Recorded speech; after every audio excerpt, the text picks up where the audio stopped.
Cue from the NFL, the Baltimore Ravens and linebacker Roquan Smith have agreed to a record 5-year deal worth $100 million. That's per NFL Network. The deal, which includes $45 million fully guaranteed, means Smith is the highest paid linebacker in NFL history. Baltimore acquired Smith back in October in a trade with the Bears. The Ravens travel to Cincinnati in a rematch with the Bengals in the wild card round this coming weekend.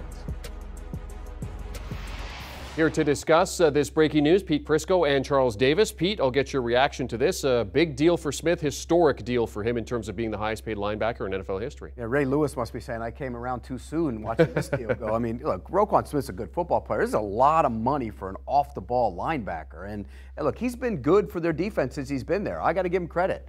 I didn't think he played that well last year. He's been much better this year. He's made Patrick Queen better on the interior of that defense. But again, I am a big believer in paying edge guys who can rush the passer, the boatload of the money, and if you have a special defensive tackle, you pay him. I'm not a big believer in paying tons of money to off-the-ball linebackers because I just don't think their impact is that great. Now, if he's special, like Ray Lewis was, or, certain guys like that, I say, okay, that's different. But I don't think Roquan Smith is that special. I think this is a great contract for him. I understand why the Ravens had to do it. They made the deal to go get him. You lock him up, and now you can use the franchise tag on Lamar Jackson if need be. Yeah, and I think, Pete, you take it to understanding what you do, who the Ravens are.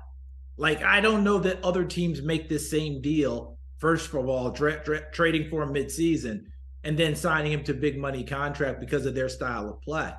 But the way that the Ravens play, and you mentioned it, he made Patrick Queen better. They like linebackers on the field. They like those kind of players. They like that guy who can stay in the middle and be out there and plug up things in the run game so they can do other things on the back end of their coverage. So that fits perfectly. What is their phrase there? Play like a Raven. Roquan Smith certainly played like a Raven from the minute he got there, and he fits what they're looking for. That's why for them and for him, obviously, it's a fantastic deal. Other places, that wouldn't fit quite the same. This is a perfect match of player, organization, style on defense. 169 total tackles this year, 3 interceptions as well, 4.5 sacks. Pete, is that part of kind of what this deal is about? It's also not just about Roquan Smith, but about Lamar Jackson as well? Well, you can't have both of them in that scenario. Yeah. So, yeah, absolutely. But here's the other thing.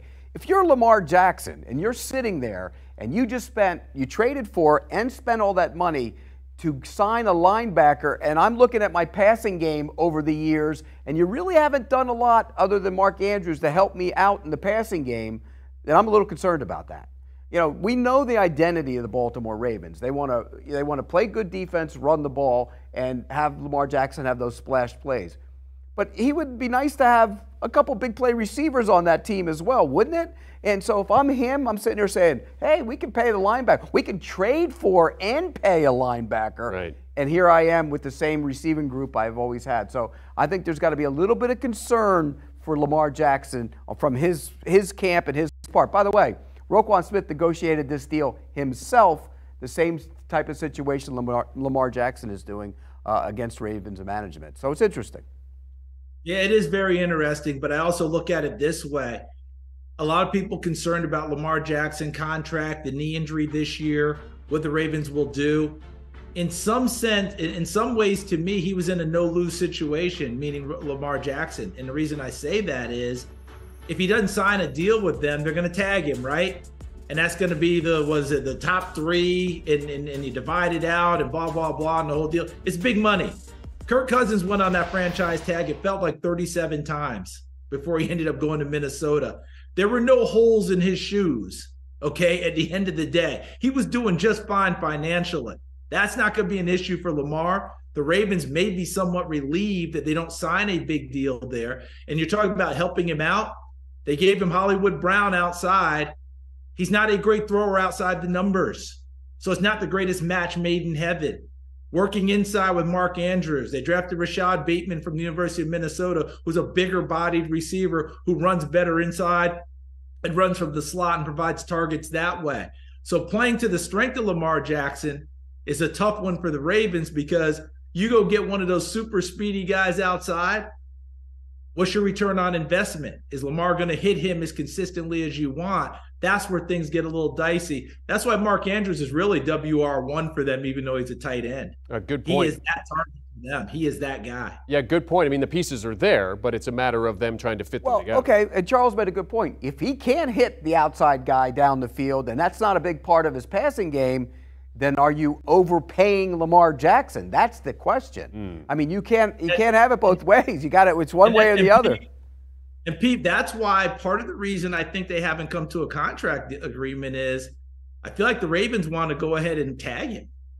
It's better for that than to be locked up long term if this isn't going to go down the way you want. Because I do fall back on the man in black, Jerry Glanville, and we all love Lamar Jackson. But isn't it the last 2-3 seasons? He's missed multiple games. His legs are a stock in trade. That's what keys everything for them. And when it's time to ring that bell in the passing game, that's where things haven't quite been what they've needed. And that's what the Ravens are looking at. Plus, will they continue that offensive philosophy with Greg Roman? He's the guy, running game, Lamar. Is that going to give them what they want down the stretch and in the playoffs? I think the Ravens still want to see a little more of that. So I don't think they're overly upset that they haven't signed him and feel pretty good. Obviously, and when you look at them, I don't think they were playing as well at the end of the year, whereas the 49ers and Brock Purdy were playing really well. I know they had the one game against the Raiders where they had to win it late, and that was good for Brock Purdy, by the way. You know, we went through a bunch of games, and he didn't have to come from behind. He had to come from behind in that game. He's going to have to do that in the postseason. That's where you're going to make your bones. But this team is stacked, and I think they're really loaded at every spot across the board, and now they get Samuel back, and they have so many weapons on offense, which is why I put them ahead of them. That doesn't mean I'm picking them to win the Super Bowl, because you still have to go to Philadelphia. To get to the Super Bowl, you still have to go to Philadelphia. But I think they're the better team, and the Eagles might end up winning it. Yeah, and I just saw that Eagles team play last Sunday, and they were playing to lock down the #1 seed to win the NFC East. They had to play their starters. They were happy to get Jalen Hurts back so he could get some work in before they hopefully won and got an open week, but before they played in the playoffs, and they were able to accomplish that. I don't think he was 100%, but he was good enough to be able to play in that game. And come playoff time, he'll play differently because they did everything possible to not have him as part of their run game, which they've had him do throughout the season. But in Pete's power rankings, I concur. San Francisco's playing better right now. Now, does that hold up come playoff time, that old momentum thing? I think we've all seen it every which way, haven't we, Pete? Teams with momentum have gone in and done well. We've seen teams that look like they're staggering to the finish. I remember the year that the Colts, Indianapolis, won the Super Bowl with Peyton Manning. Wasn't it, Pete, like week 14, 15, that Jacksonville put 377 yards on them on the ground and beat the heck out of them? And people were saying, oh, Lord, how is Indianapolis going to get through the playoffs? And then Bob Sanders came back and helped solidify things, and they went through. So you just never know how it's going to go. But I am totally with Pete on this one.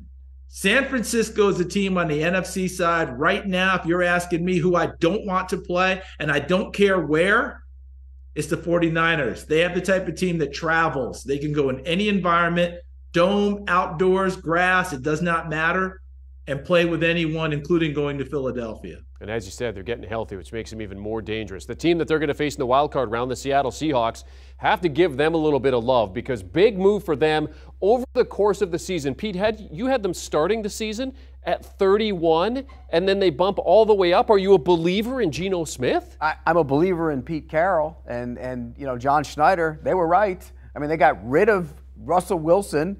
And you look at what's happened, Geno Smith played better than Russell Wilson this year, much better. So when you look at it from that standpoint, I think you give big props to John Schneider and Pete Carroll for what they did with that team. And Geno Smith played well. Let's give him credit. And I don't think they're going to beat the 49ers this week, but to get to this point, they made me look bad. And there were other teams in this power rankings that made me, but I always do that when I go back to my first power rankings with my last and I look at them. I had the Saints up in the high in the top 10. I had the Rams in the top 10. I mean, I can make fun of myself because I missed badly on the Seattle Seahawks. Kudos to Pete Carroll. Kudos to John Schneider. Hey, Pete, you and I could both share a stage at the Har Har Hut or the Chuckle House and have people heckle us because I would have been there with you with a number of the teams you had high that didn't finish high. But I will say this. I have never made the mistake with Seattle. That's the one place where I have not done it. You remember when the Legion of Boom cleared out? Everybody said, oh, this is a disaster of a team. They went 10-6 that year, made the playoffs. I think they lost at Dallas on the road, but everybody said they'd be a 3-4 win team. I picked them to be a playoff team. I even had a national writer call me and go, are you sure you want to go with that? Yeah, I was sure then, and I was sure this year as well that, hey, don't count out the Seattle team. This is the type of team Pete Carroll loves to coach. The team with no expectations. He finally has a bunch of guys just staring at him and saying, tell us what to do, coach. We're there for it. And they went out and responded accordingly. He and John Schneider, I'd never make that mistake with them. Other teams, oh, yeah, I'm right there with you, Pete. I made a lot of mistakes along the way. And I think the New Orleans one, you and I were arm in arm on that one. So I was right there with you. Hey, there were a lot of mistakes over the course of the year, the way things have gone. And that's what we love. That's what we love the most about it. And you were saying they won't be the 49. I don't know. Nobody cares what I think. I got a funny feeling. But anyways, moving along. Jeremy, let that feeling go. Let it go. I would let that go too. And I'm a Niners fan, so I mean, come on. I would let that go. Let it go. Just that little thing. Okay, we've said it before, and I'll say it again. You never underestimate the GOAT. But Pete, you're a realist. You have Tampa Bay as the lowest of the playoff seeds. Yeah, and all year, and I think Charles and myself have said this all year long, every time we've done this segment, okay, this could be the week that Tom Brady looks like Tom Brady. Oh, this could be the week Tom Brady looks like Tom Brady. And it rarely happened all year long, and I think that's why we're sitting here, and I have a little skepticism. It's not about him as much as it is about the offensive line. Can they protect him? They didn't protect him all year long. They've had a ton of